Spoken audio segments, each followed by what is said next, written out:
est, les Verts existent dans plus de 100 pays dans le monde et puis ils sont unis par la Charte des Verts mondiaux. Au Québec, on a la chance d'avoir un moment historique car on a peut-être l'opportunité d'ici la fin de l'année d'élire le premier député vert au Québec dans le comté de Bourassa dans une élection fédérale. Donc, je voulais savoir pour les candidats, en lien avec le réseau de la Charte des Verts mondiaux, quel genre d'engagement avez-vous pour faire le rapprochement entre les partis verts du Québec à tous les niveaux, à tous les paliers gouvernementaux? Voilà. Oui, très bon dossier. Moi, je trouve que c'est très important. C'est sûr qu'en campagne, on est extrêmement occupé et on peut moins s'impliquer avec les autres partis. Mais j'ai quand même pris le temps, surtout pendant les débuts en juillet puis en août, pour aller voir le Parti vert du Canada qui est d'ailleurs à Montréal. Donc c'est quand même relativement accessible, même si ça prend à peu près 1h30 en transport en commun. Donc j'ai quand même été quelques reprises et j'encourage énormément Georges dans sa campagne et toute son équipe. Par contre, oui, donc voilà, donc c'est important pour moi de continuer à bâtir des ponts entre les partis. Je pense qu'on pourrait fonctionner de manière intégrée parce que c'est dommage de perdre des militants qui disent on milite pas pour un parti, on milite pour un autre. Évidemment, il y a certains des militants qui militent pour d'autres partis au fédéral ou au provincial, c'est leur choix. Mais de mon côté, moi je veux vraiment militer pour que les partis provinciaux et fédéraux s'unissent. Lorsque c'est possible, avec certains partis municipaux, de les encourager, on pourra le faire. Par contre, la loi est sévère, on ne peut pas avoir un même nom au municipal avec les partis provinciaux et fédéraux. Donc, c'est plus délicat comme question.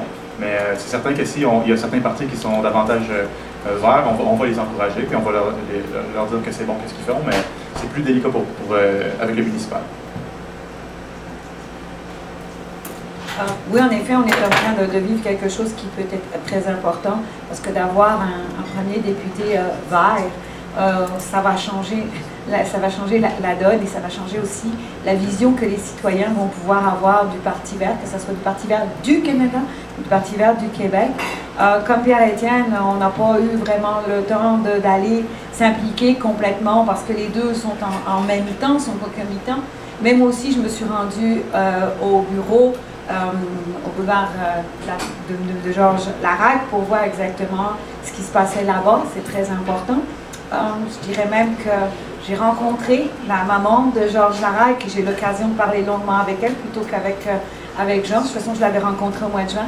Il faut absolument, c'est que nous, les Verts, on fasse le lien entre les deux et qu'on dise aussi qu'il y a cette élection qui est en cours et qu'on en parle parce que ça va être très important.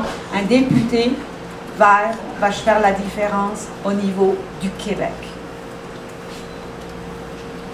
Comme plusieurs d'entre vous le savent, moi j'ai milité pour le NPD depuis 2006 au Québec et je crois que Georges Larac fait un très bon effort dans ce comté, mais je ne crois pas en une alliance 100% entre les deux partis parce qu'on sait qu'au Parti vert du Québec, il y a plusieurs personnes qui militent pour d'autres partis au niveau fédéral, puis je crois qu'avoir une association directe avec le Parti vert du Canada fermerait la porte aux gens qui sont impliqués avec d'autres partis.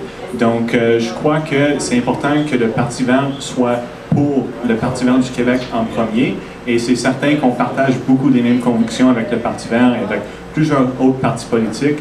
Donc, je crois que c'est important d'aller dans la direction de coopération.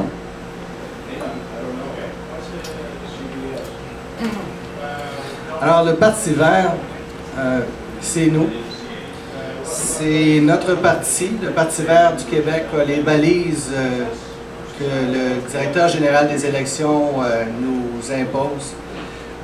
Par contre, le vert, c'est notre couleur, ça nous appartient. L'environnement, c'est notre créneau. Évidemment, il n'y a pas juste l'environnement, il y a la santé, le transport, l'éducation, mais on revient à l'environnement. Et puis, on est là pour rester. Quand on n'aura plus raison d'être, c'est parce qu'à ce moment-là, il n'y aura plus raison d'espérer. Mais je crois qu'il y aura toujours raison d'espérer parce qu'on va continuer d'être là. Merci. Merci. On m'a dit